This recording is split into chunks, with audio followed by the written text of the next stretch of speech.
Welcome to the BumbleKast. I'm your host, Ian Flynn, the Bumble King, and joining me as always is Bumble Kyle J. Sierra B. Krause. Oh, yes. We are keeping it low today. Low. Get low. Get low, shorty. Get low. Is that how it goes? I don't know if that's how the song goes. Somebody tell me. I feel like I'm too white.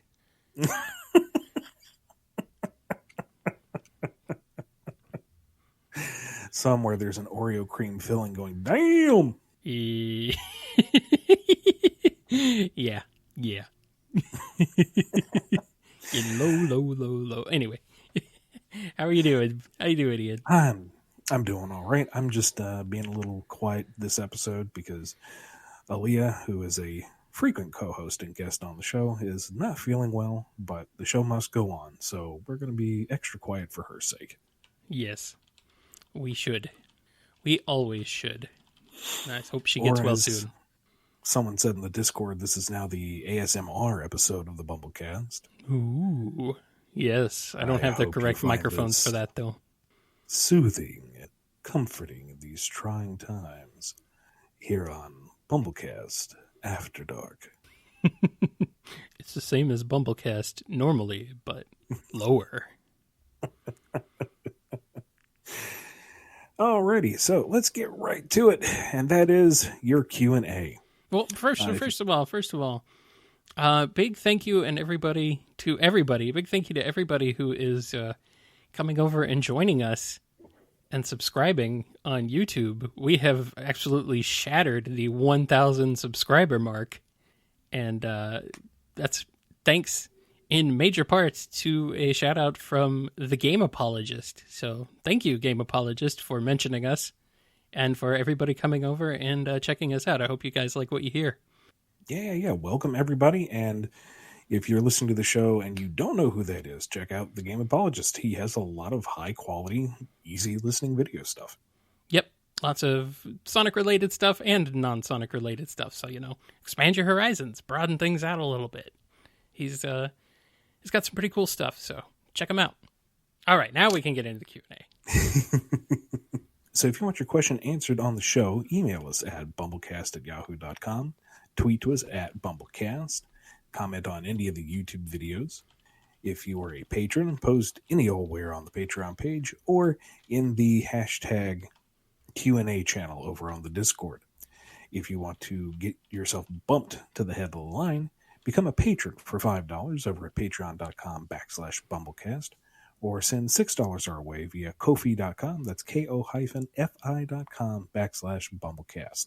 If your question has been answered within one of the recent episodes, if it's covered on one of the FAQs over at BumbleKing.com, or if it pertains to what would have happened in the old Archie Sonic books, we're not going to cover it. We've covered that we're not going to cover it. Why we're not covering it has been covered. Lots of coverage. Cover. Alrighty. Well, yeah, keep an eye on, check the FAQ, and maybe eventually Lost Hedgehog Tales will continue. But anyway, let's go ahead and get started off with something from the priority Q&A. First up, we got one from AwesomeCakester. Ian, looking back on how you had to introduce a new Sonic world in the IDW comic, having to basically make a spiritual follow-up to Sonic Forces for a different media, I think a lot of us don't really think about how difficult that was. Dealing with people that were unhappy with Sonic Forces, the sudden end to the Archie run, and losing tons of characters that fans loved for so long, the Freedom Fighters, couldn't have been a walk in the park. What were some of your challenges that you had to face when starting the run of the IDW comics? Well, you covered most of them right there. Another aspect of it was just transitioning from what was the familiar team that I had worked with for so many years to IDW, which wasn't too hard. They're a great group of folks, and they picked up most of the freelancers from the Archie side of things, plus some new faces. Shout out to Jack Lawrence, you're awesome, dude. And it was a new relationship with Sega. A lot of what had been the standard between Archie and Sega, had been built up since the 90s, and this was a brand new title. So it was kind of just figuring out what Sega was cool with, what they would allow us to do, what kind of dialogue we would have with them, and it's been a learning experience. I pretty much had to relearn the whole thing since we got started. Yeah. Well, luckily, a lot of the art crew from Archie came over. So that's mainly because they're the ones who know how to draw Sonic. So, still. Next up, we got one from Digamma F. Wow. What's the lead time between when a story is written, as in the script, pre-planning obviously stretches back far longer, to when it's published in IDW Sonic? To simplify things, let's go by original intended release dates for delayed issues. I remember back in the Archie days you mentioned it was 6 months, but that was Archie and this is IDW, different publishers. Plus I've heard that art-wise, IDW has different lead time/deadlines than Archie. Also, is the lead time different between main book issues versus miniseries issues versus annual stories? I gotta say, I feel like it's more variable this time around. Like, I always want to do as far in advance as possible because everything has to be approved and revisions and whatnot. But I don't feel like it's quite as clockwork as it was back in the old days. Like a lot of Metal Virus, I feel like it's approved kind of wholesale. So I got to do a whole bunch of stuff back to back to back to back to back. And some of that stuff was just super freaking early because of it. Other stuff was slower to get approved. And so we had to work a little bit faster to catch up to where things needed to be to get released on time. So I'm going to stick to my blanket 6-month answer in that is the ideal window. But to be perfectly honest, I haven't been paying attention to it. It's, when do you need this by? Okay, I'll get it done by then. And just get it out the door because I've been doing a lot of other things aside from Sonic, and I don't get to focus on just that anymore. Next up, we got a question from Off. Question for Ian and Kyle. You're now a character in a Fallout game. What kind of character are you? What kind of skills do you have? Are you a team player, or do you go in solo? Would you join a faction like the Brotherhood of Steel, or are you all about that raider life? I never played Fallout, any of them. I played Fallout 3 a tiny bit. Like, I don't know. I barely remember it. I played up until you're supposed to blow up the nuke that's in one of the towns. And then I didn't go on from that. So Fallout 3, yeah, that's about it. So I didn't really get that far in to really decide what I wanted to be, but I don't know. It'd probably just be a solo raider type. I don't know. I'm pretty unfamiliar with Fallout myself, so.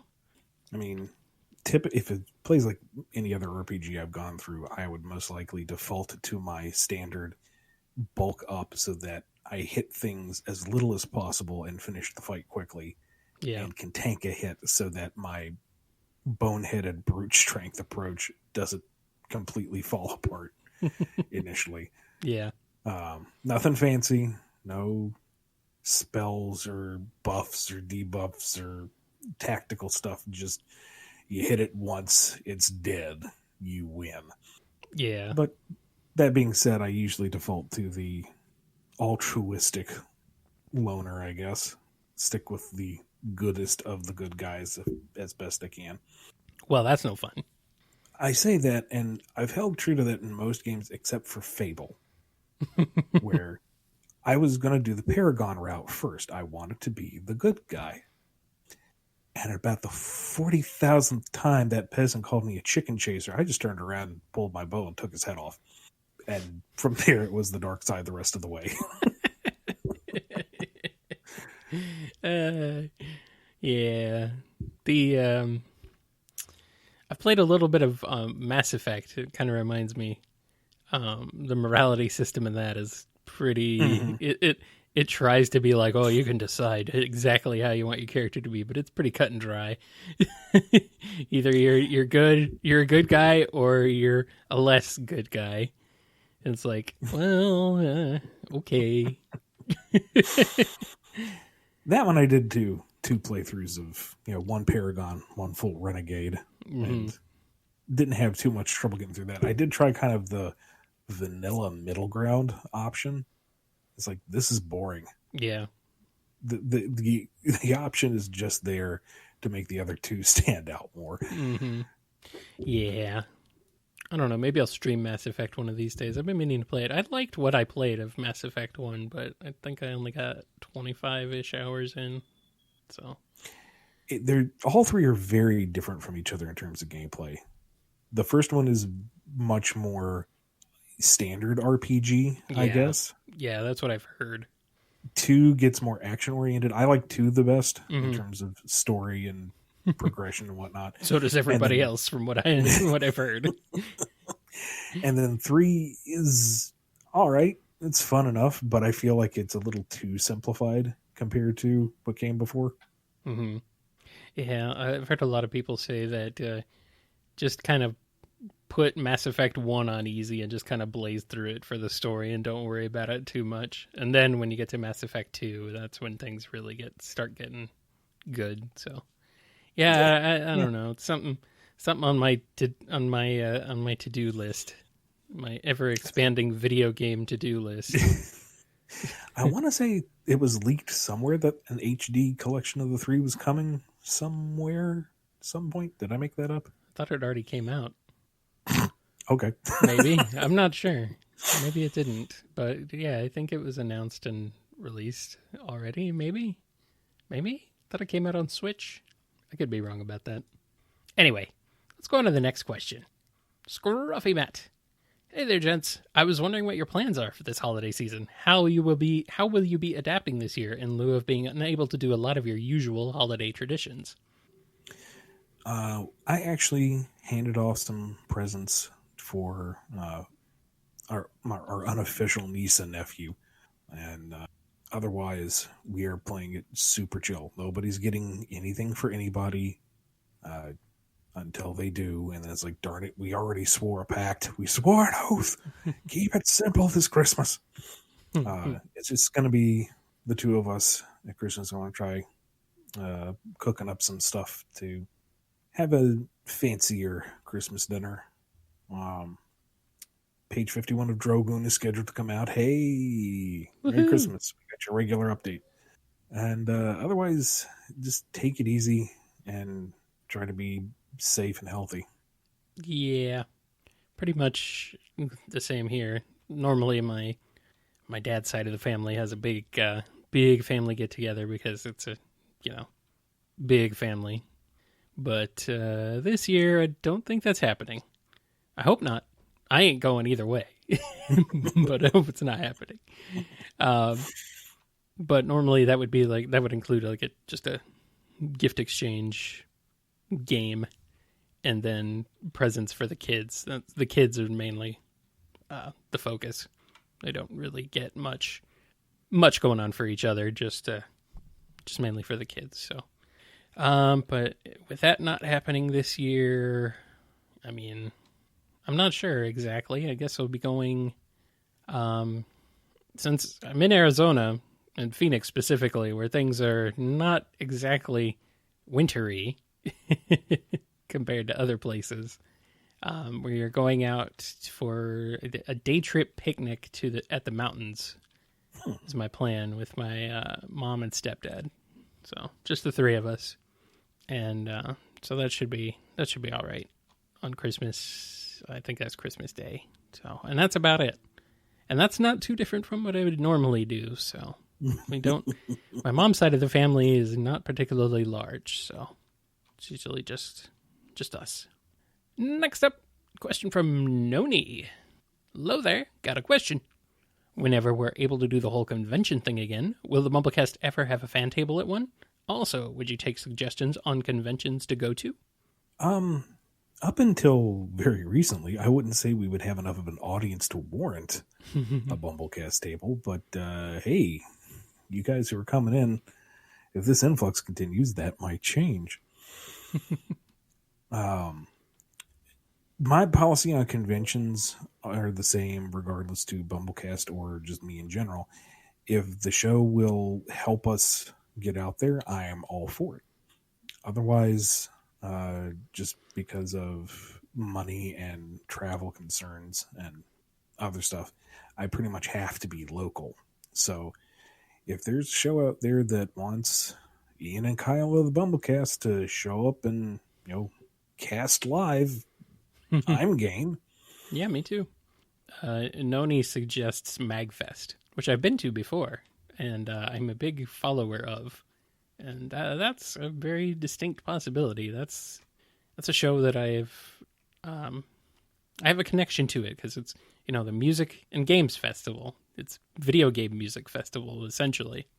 So I have a soft spot in my heart for that one. So I've only been once. That was the year Nobuo Uematsu of Final Fantasy fame was also there. So that was exciting.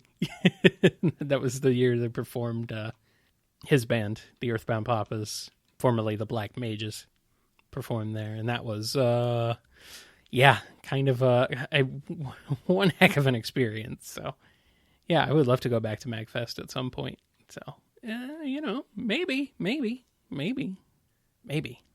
Up next, question from Scurvy Pirate Hog. Hey, Ian. Love what you've done with bad guys, but after issue 2, it got me thinking. Couldn't Eggman put electromagnetic shielding on all his robots to prevent the Zeti from controlling them?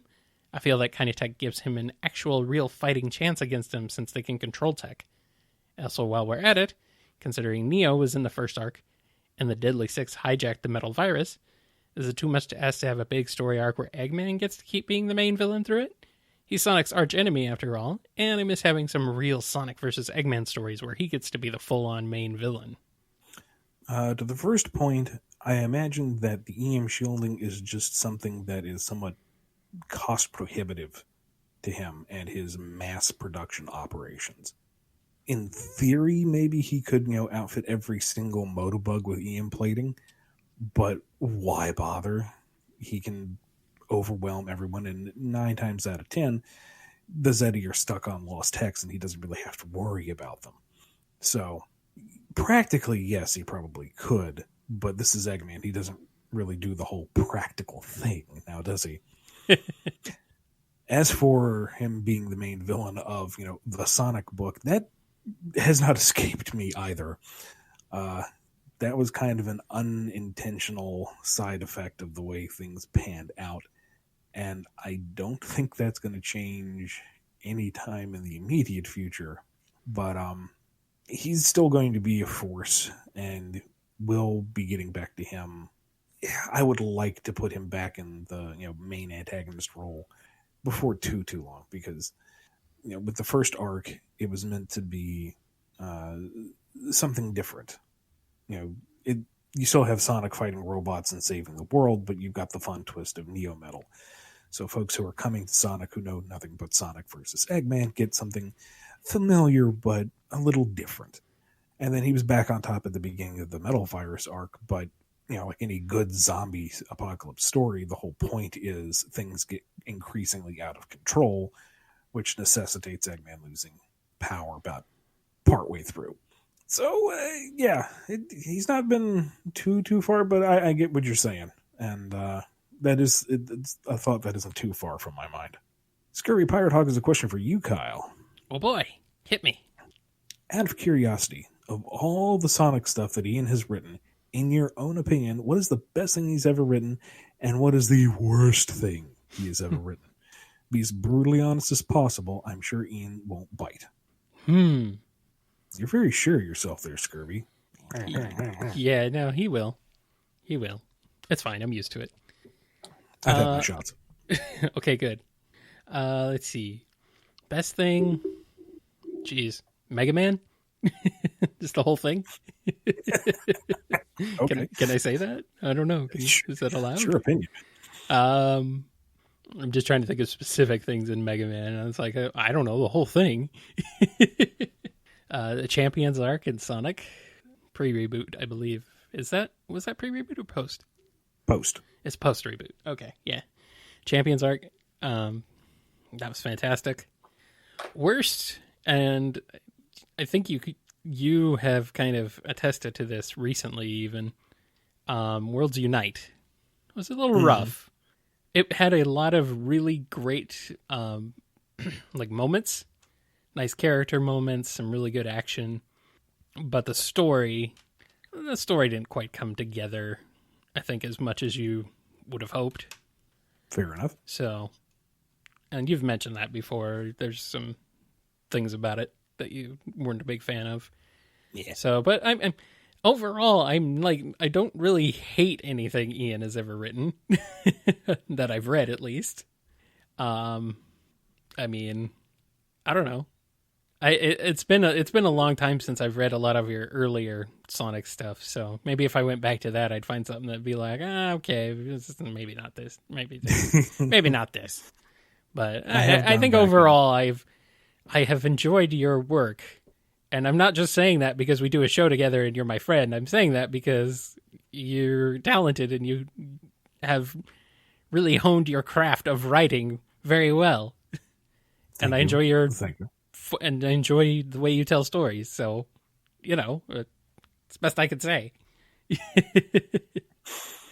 I have gone back and looked at some of the older stuff, and it's like, well, you're always your own worst critic. I see what I was going for, but you're always your own worst critic, to be fair. But still, true. I'm sure if I went back and read some of it, I could find something I wasn't a big fan of. But I don't know.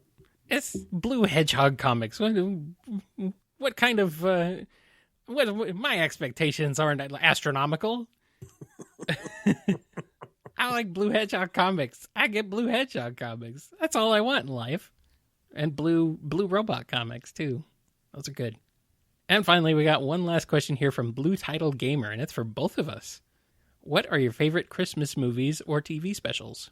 So, in general, not too many. I feel like a lot of them are very schmaltzy, and I just can't get into it.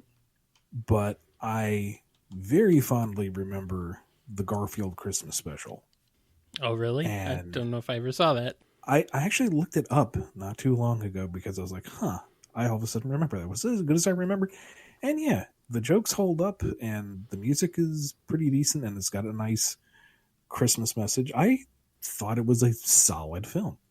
The other one, which might be a little harder to come by, is Claymation Christmas Carol, which is a series of animated claymation shorts put to various Christmas music, and some of them are done straighter than others. Some of them are a little more interpretive, such as Quasimodo being the conductor for the Choir of the Bells, Carol of the Bells, excuse me, and all the bells are anthropomorphic, and oh man, it's some funny stuff.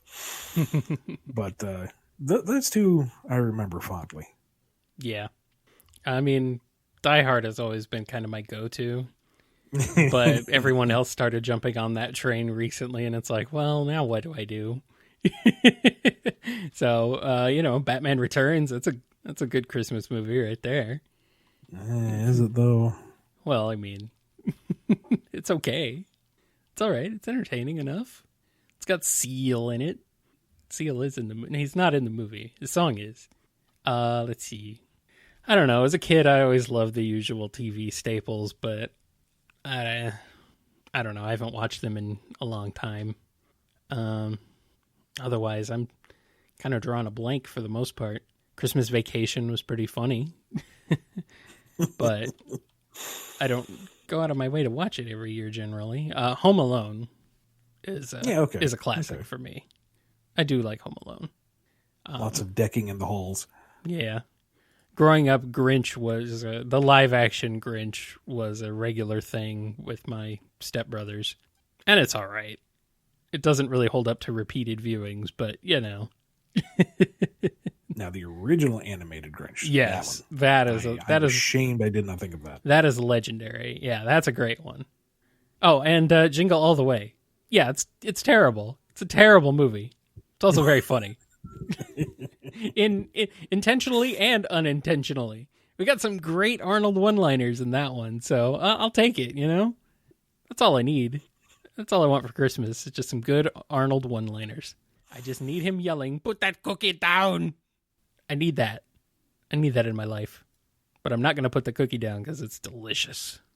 And that's going to do it for the priority Q&A on this episode. If you are looking for perhaps some obscure Sonic material from recent releases, or just about anything that I've worked on within the recent past, and you want a signed book by me, head over to BumbleKing.com, over to the Shops tab, and look up the Bumble Comics shop. I have everything listed at convention prices, which are discounted from regular cover price, and every book ordered comes signed. Nice. Go check it out. All right, hopping into the standard Q&A now. Let's start off with one from PC the Unicorn. And even though it's sadly not allowed, since only male hedgehogs can turn super according to the mandates, have you ever wanted Amy to go super? Or at the very least imagine what a super Amy would be like? Well, yeah. Yeah. I want them all to go super. Everybody. I had this I thought there was a pattern going on at the time where Sonic turned yellow gold, Silver turned, Shadow kind of turned into white gold. And so I figured Amy would go something like rose gold to fit with the theme. And then Silver had to throw it all off just by being, kind of glowy, yellow, white. Silver, buddy, why are you going to do that? But in my mind, don't ask me how this makes sense. It's rule of cool. She'd basically get the upgraded hammer she had from SA1, the big green one. That made that special smashing sound because, Super Amy gets a super hammer. And if she's got that kind of pinky gold look going on, big green hammer would be a nice color contrast. I think it would be neat. Yeah. Yeah. I would love to see Super Amy. She would be fearsome. You do not want to mess with Super Amy. I've seen some good concept art from different people, some fan art of what a Super Amy would look like, and I think there's some pretty cool ones out there, but rose gold, that's perfect. Now, I hate the male hedgehog rule. Yeah, it feels very Super Saiyan-esque, but at the same time, I also understand wanting to not want everyone to be able to go super, because once everyone's super, no one will be. But there just needs to be some distinction somewhere. They need to adjust the line. Maybe make it so that, not everyone can maintain the form, or, you don't get quite the same moveset as Super Saiyan. Something. But just to arbitrarily say only dude hedgehogs can do it is just, Yeah. That's dumb. Liam B has a question for you.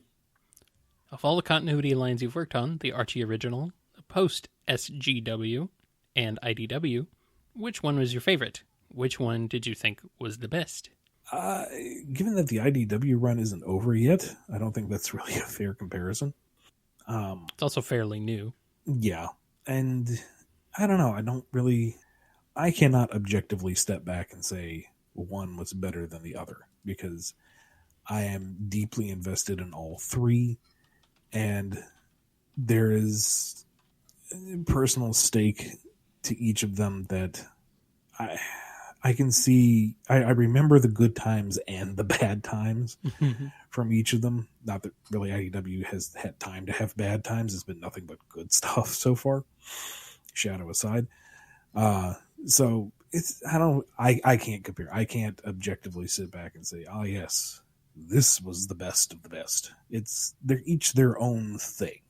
Yeah, I agree with that. There's enough differences, and there are things to love across all of them, Things to hate across all of them too, but not many things, luckily. Next up, we got one from Coke in Bed, which is an interesting name. Been reading Sonic Universe for a while, and I've been wondering, was Snively telling the truth when he told Hope that they're fully related by blood, or was that a lie to persuade her? That was truth. That was 100% legit. I thought the relations that had, just as they were described up to that point, were needlessly convoluted, so that, if you introduced Hope to a new reader, how is she related to the main story? Well, she's like the adopted stepdaughter of the blah, blah, blah, blah, blah, blah, blah, blah. No. She's Snively's half-sister. There you go. She's a distant relation of Eggman. Boom. Done. Keep it simple. Keep it direct. Yeah. Sega. Take notes. Next up, question from Goosey Gabe. Hey, Mr. Flynn, I noticed in stories you wrote both for IDW and Archie, Supersonic seems invulnerable to everything. I recall a weakened Enerjack not being able to destroy him in issue 184, I think? And then there was that thing with the virus in IDW being immediately purged. What's his limit? That is a good question, because in the games, it seems like he's invulnerable, except to those annoying crushing damage moments, except for the odd point where an enemy can hurt him. I want to say it was like one of the advanced games. There was like a beam attack that could actually damage Supersonic, which just I call malarkey. I call shenanigans. He also can't survive bottomless pits. Well, no, but he's also supposed to kind of be able to fly in cutscenes, but you don't really ever fly in gameplay. So I think the limit is just how long he's able to maintain the form, which in the comics, especially Archie, was kind of like whenever he decides to turn it off. So in my mind, he has kind of a 50-second limit. And whenever you see him doing Daring Do, he's just doing it really fast. Oh, getting caught by big arms in Sonic 3 can also knock Sonic out of super form. Oh, can it? Apparently, yeah. Goodness, what a And jerk. then you can take damage in the final boss of Sonic Mania as Super Sonic. Interesting. Who can tell what the heck's going on? Oh, wait, no, that's Sonic Mania. That's Mania, yeah, that's new. That's a little different because that's the Phantom Ruby, and that's kind of weird anyway. Yeah. And I realize now that I've basically just canonized the idea that Supersonic and Super Silver flew around the planet in under a minute and purged the metal virus, which is maybe stretching things a little bit. Silver was grabbing rings with his Super TK while they were flying. Yeah, sure. There we go. Sure. Slap some tape on that hole. I remember, this is funny, I'm remembering now like a very old issue of Archie Sonic where, God, what was it? Was it the Mammoth Mogul issue of them fighting him as Super? Where they all had... Number 56. Yeah, where they all had, they were all had rings around their arms. Mm-hmm. It's like, okay, is that the only way you guys could think of to actually have them be holding rings? Well, they can't. They have to have 50 rings. I know they have to have 50. That many. I know, but they never showed that before, and Supersonic happened previously, so it's a weird inconsistency, you know? Typical. 56 is one of those issues that I remember it vividly because holy crap. You've got Mogul actually doing something. You've got three supers wailing on him at the same time. Mm-hmm. It was like the culmination of a whole bunch of stuff at once. But it's not a very good story. Well, I mean, it's early Sonic. It's early Archie Sonic. Were any of the stories really all that good? Yes, there were a few decent ones here and there. Mega Madness is still kind of legendary. It has its problems, but it's just, I don't know. Just kind of depends, I suppose. Next up, we got one from Saturn537. Is it 100% off limits for IDW Sonic to have any stories that take place on the human world? For now, we've been asked not to address the human world. But what is yesterday can be no tomorrow, and vice versa. So I wouldn't write it off entirely. And finally, we have a question from Amy with an exclamation point. Whose idea was it to bring Gemerald to the IDW canon? I really appreciate that because the Sonic Advance games and Battle are my favorites. That was all me because I love Gemerald. Yeah, Gemerald's great. He's so freaking cool. I'm really glad they let you dig him out of the mothballs and bring him over. It's kind of surprising considering some of the weird limitations they've put otherwise, or at least presumed limitations, because now it seems like a lot of stuff is on the table that wasn't before. Yeah, it's weird. That, and we had used Gemerald in the past and received like no notes on him. And then when we were introducing him in IDW Sonic, it was very explicitly stated that he spoke in a stilted robotic fashion. Mm-hmm. I was like, oh, okay. Well, if that's how we're doing things now, sure, we'll do it that way. And I realized that given that he's based off of Emerald, who is named after emeralds, it would make more sense that you say Gemerald because it's based Sure. off of a gem. I like Gemerald. I like my hard G's, darn it. I thought he was named after Emerald Lagasse. Well, Bam. like, Kick it take up it a up. notch, you know? Yeah. That's a terrible joke. Terrible. I am Never die. terrible. I am. Unlike I'll see myself out. End of the show. It's over. Well, before we wrap up and Kyle rides away in shame, I want to give a big thank you to all the patrons who continue to make this show possible.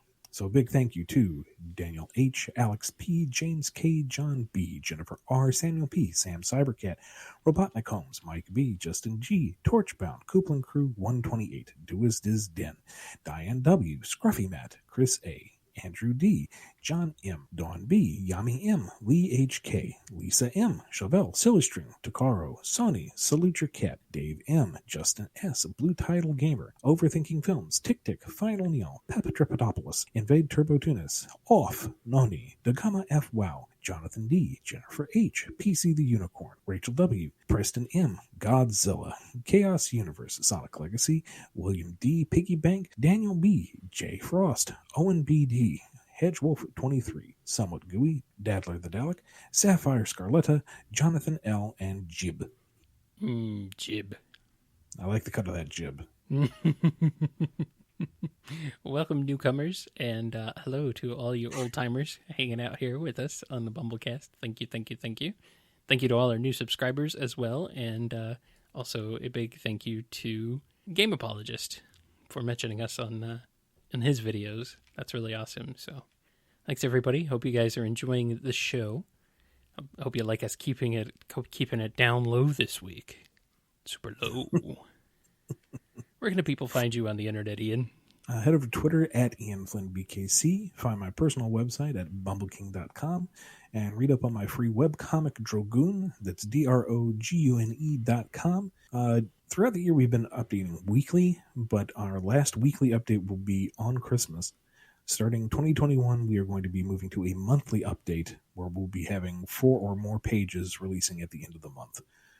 We looked at our statistics and found that people were typically just waiting to binge read at the end of the month, more or less. So instead of rushing, trying to get the page out every week, Adam's going to be focusing on putting everything together, and we'll have it ready for you at the end.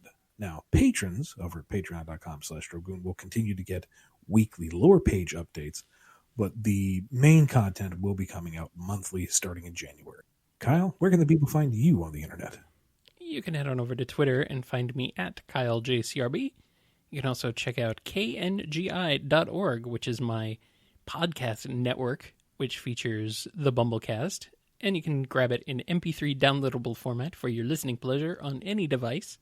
You can also find all the podcast feed, links, and everything else over there as well, along with my other show, Nitro Game Injection, that streams live on Fridays at 8 p.m. Eastern Time over there at kngi.org, or you can also listen to the archives.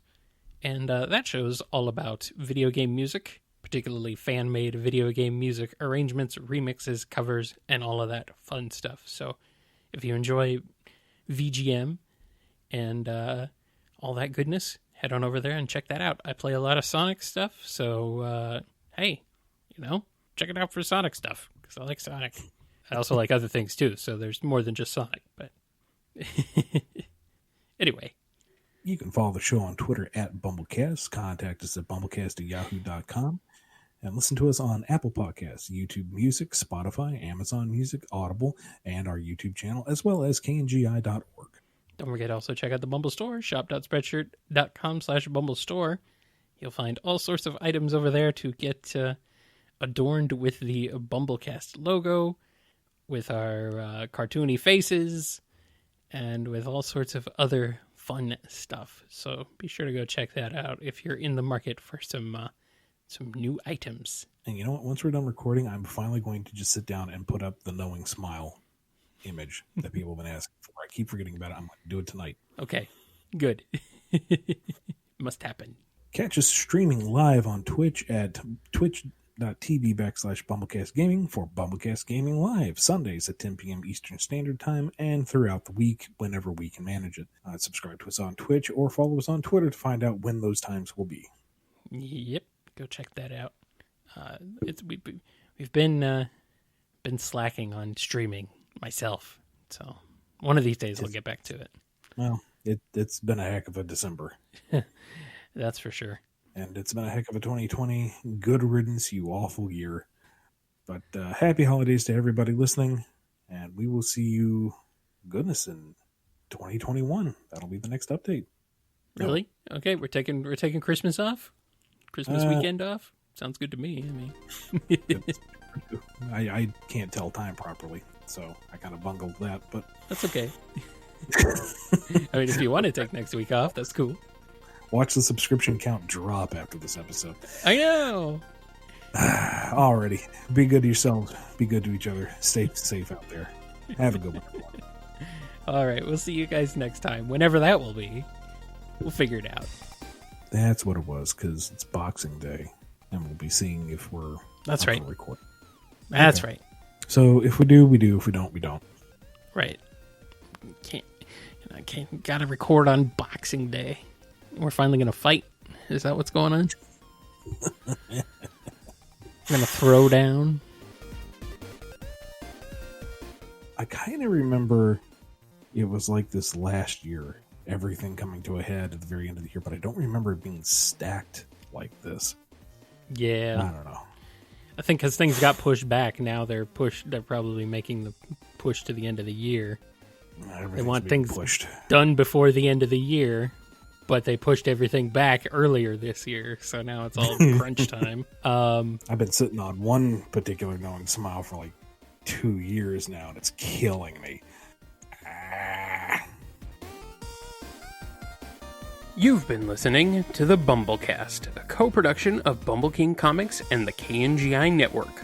Original theme music composed by Ken Coda Snyder. Remixed intro by T-Lopes. Find out more information, along with podcast feeder links, MP3 downloads, and more at bumbleking.com and kngi.org.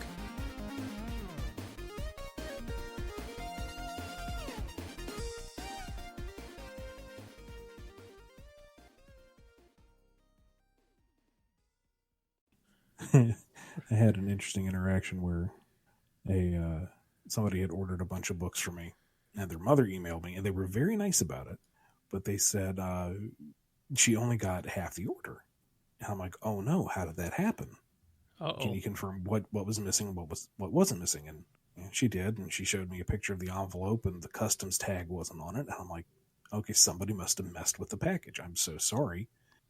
Have them look at the store and pick out a couple books. I'll make up for it. She emails me about an hour later and says, okay, so my mistake. The Tangle and Whisper comics aren't Sonic comics. They're Tangle and Whisper comics, so everything came in just fine. Oh, no. And then she follows it up with, also, aren't you in Canada too? You don't need a customs tag for that, right? And I'm like, you're right. All the mysteries are solved. So. Tangle and Whisper are Sonic books. How dare you? They're spin-off books. It's fine. It was a lovely interaction. She was very patient and understanding, and we both shared a laugh at both of us kind of having COVID brain at this point. Oh boy. Don't say you have COVID brain. That means you've had COVID. That's bad. Lockdown brain. Lockdown brain. Okay.